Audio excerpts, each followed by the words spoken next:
When words fall short, when hope feels thin, listen close, let music begin. Hi, everybody. It's your friend Cindy, and today I have the privilege to introduce you to a fellow woman speaker. Her name is Jill Brandenburg, and she speaks on, are you ready for this? Toxic positivity. Hi, Jill. How you doing? Hey, Cindy, thanks for having me. Sure. Okay, so tell us what you speak on. Okay, so everybody out there has probably been told at some point to just stay positive. And that might be some of the worst advice that we give each other. Because, when somebody's hurting or going through something and something real, and we hand them positivity like it's a solution, we're not helping them. We're really shutting them down, which has led to me to what I speak on, which is toxic positivity. And I help people stop forcing optimism so they could actually feel their lives and respond in a way that is more real and not performative. Because our goal in life should be, human and not just, be positive. Yeah, well, positivity is a vibration. And when you're not vibrating in a positive, because we're all energy, Oh, and when yeah. you're not vibrating in a positive place, it's like jumping into a pool of cold water Mhm. when when somebody in an opposite vibration comes to you, no matter which way you go with that. So tell Exactly. us a story. How did you get into this? Okay. So for a very long time, I made my life look easy. Like I was doing everything right. I had built businesses. I showed up for people. I was raising my son. I mean, from the outside, I'd look like everything was working. Behind that, I had a relationship that was becoming very controlling. I, at the same time, was dealing with a breast cancer diagnosis and treatment that I didn't even want to tell people about because I already knew what was coming. The just stay positive, fight like a girl, everything happens for a reason. And through that, I remember thinking, I don't need help pretending that this is okay. I wanted somebody to let me acknowledge that it wasn't. Because again, when you're going through something hard, positivity can sometimes not feel like support, but more like pressure. And that's not even the point. The point is that the kind of response that that fake positivity teaches people to do, and that's sort of how I got to the place of this mindset. I love this. I love this because people, or they say, I know how you feel. No, unless you've had breast cancer, you don't know how I feel. Hmm.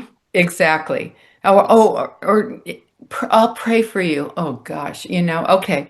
We love that, but we're going through, it's kind of our blueprint. It's the human experience that we have agreed to from our soul level. Hmm. And from that is where we find our strength, which obviously you did. I like to think so. Yes. I love what you're talking about. So, Yeah. tell us a story about somebody or people that you know that you've helped. Oh, goodness. Well, I would say when I started speaking about this, I got a lot of pushback. I have to tell you, I got a lot of pushback from people because they thought I was being negative. And it's not that. It's because, we're obsessed with positivity. So I was giving a speech, and early in my transition of this mindset, and a gentleman came up to me after I'd had the talk and told me that something I had said had hit him really, really hard. And it was a line about accepting my circumstances. And he said it clicked something in him. It gave him a completely different way to look at what he was going through in his life. For some women, we would hear that and think empowerment, right? But for him, he just was like, I'm looking at things through a different lens. Yes. And in that particular moment, I knew what I was talking about mattered. And I realized the importance of it, because sometimes that's what people need to hear. Yes. We have all been to those conferences with the, rah, rah, you can do it kind of thing. And you go out, and if you don't feel that way, you could feel defeated. So sometimes what people don't, what they don't need is advice, not a silver lining, just somebody to say what you're going through makes sense. And I found that, especially in the moment with that gentleman, it doesn't change how somebody feels. It changes what they'll tolerate, what they'll question, and just how basically they'll move forward. Yes. Well, I am of the belief that we have agreed to some kind of blueprint in our life, and that when the challenges do show up, and they always do, that they are there as teachers. And when you get to a place where you have a major challenge and you say, okay, what am I supposed to learn from this? Which obviously you've overcome the challenge.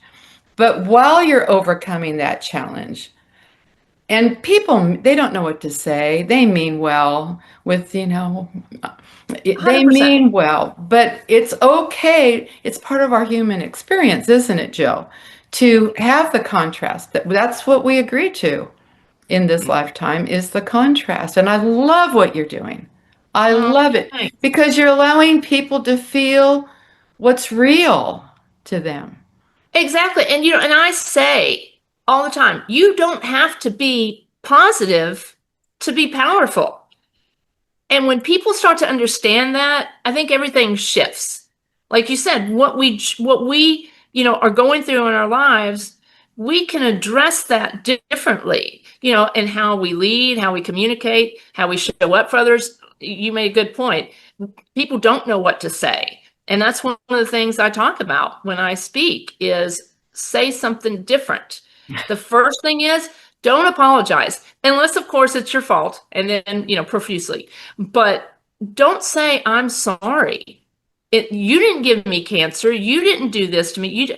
And I think that I understand it comes from a good place, but we need to change our vernacular and how we address, positivity and support. I love, love, love this. It's important. It's important to be honest with our feelings, and it's important to allow people to be honest with their feelings as well, because people don't know what to say. When you hear that a friend has got cancer, I just lost a friend to cancer. My best Me friend too. from high school. My best friend from high school. I mean, she went through all 3 of my marriages with me.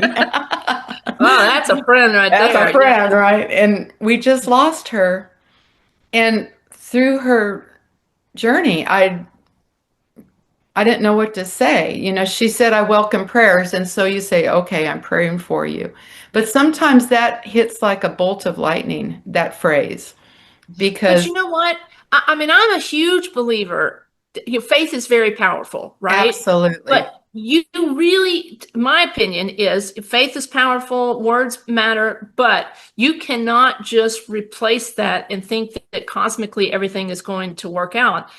If that was the case, we wouldn't lose the people that we do. Yes. And I think when you say showing up, sometimes you don't have to say anything. If it's appropriate, bottle of wine, a sad movie, or something that they can throw at the wall and get that anger and vent out. There's other ways, and I don't suggest throwing things unless, of course, it's yours. But sometimes silence can also be just there. If somebody needs to cry or scream or yell, you can show up in other ways than having to tell them everything's going to be all right. You mentioned, I think earlier we talked about kind of getting through things. Resilience is great. I think that we force resilience on people a lot. And I think resilience is wasted when it is used to endure the wrong things. So I Right. think it's really just a matter of teaching ourselves a better way to show up, really. Right. One thing I'd like to mention to you, and I'd like to hear your opinion on this. There is a thing called the victim, and the victim will suck the life out of you. And and they love to talk about their problems because they get that kind of attention. They get attention from loving people. Hmm. And I've known people that do that. They don't, and I would give them suggestions, and they don't really want that. They just want Yeah. that attention of Hmm. feeling horrible. And so address that if you don't mind. Absolutely. So I'm a TikToker, right? And the algorithm never knows what to push to me. And I would say recently there is this one particular woman, and she does a lot of very, very meaningful and powerful skits on her ex, which was a narcissist. And I resonated with a lot of that. And one of the things that she brings up is, how to get out of situations like that. And there's a theory, it's something called the gray rock theory. And Okay. what you do is you don't feed into that.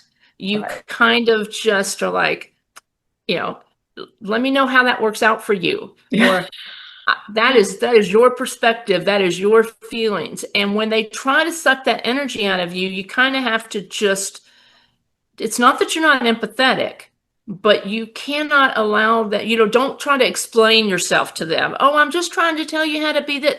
They want to get you out of that. It's like a transference of negative energy from one person to the next. Uh-huh. So that gray rock thing is kind of where you just are very, and I don't want to say ambivalent, but you know what I'm trying to say. It's like you're just very straightforward. Yes. And that, like you're saying, people don't know what to say when people find out they have cancer. That sucks. That I hope that you are dealing with everything really, really well. And that person that you were just talking about, that's what you say. I really hope that you navigate your way through that process. That's Done. beautiful. That's really, really good. And what I do now, there's also like my friend who I just lost, and my uncle and my dad. When they're at the end, they really don't want company.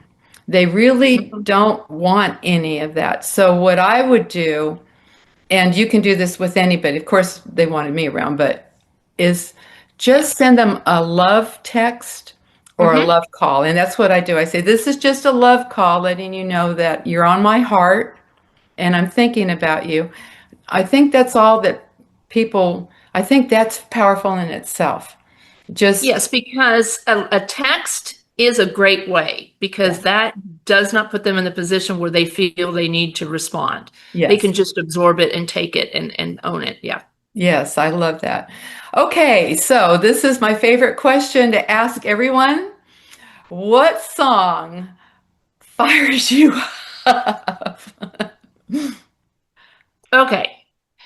My song, and I'm connecting this with everything we've spoken about, is Help by the Oh, Beatles. Uh-huh.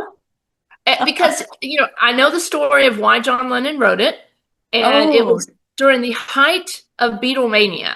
uh-huh, Paul McCartney had recently told the story that John told him he felt like he was drowning. And a lot of people, and we see it often whenever when people of status are struggling, like, oh, uh-huh. well, you have everything. You've got everything you ever wanted. And I think Help is a perfect description of him being able to voice what he was feeling Mhm. without having to be judged. And because underneath everything we're talking about, that's what it really is help. Yes, It's creating space where people don't have to pretend they're fine and they could say what's true. His vehicle for doing that was music, and he was able to, kind of, offer that, and that's my song. That is so my song. well, great. Well, I'm looking forward to an opportunity to watch you speak at some point because I love your message, love what you're doing, and I really appreciate you coming on this podcast with me today. So Oh, of course, this was wonderful. Thank you. thank you, Jill. And people can find you at. All right, so I am everywhere on social media at Speaker Jill. And then my website is positivityisoverrated.com. And so just Okay. reach out, on all the things. So you can find me pretty much anywhere. Okay. Well, thank you so much. And if you ever write a book, I want to I interview did. you. You did write a book? I did. I wrote a book called Positivity is Overrated. It's Okay. an interactive book. There's 10 tips in there that kind of tell you, sort of some of the fails of that and then what you can do to change it. And that's Okay. available on Amazon. And the name And of it is one more time? positivity is overrated. Perfect. Okay. And yes, and then I am actually in the midst of my memoir of just the little snippet of my life of things I've been through, and that is in the editing process, and hopefully going to connect with an agent and a publisher soon. Okay, great. Well, thank you. You're fun. Thank you. Thanks.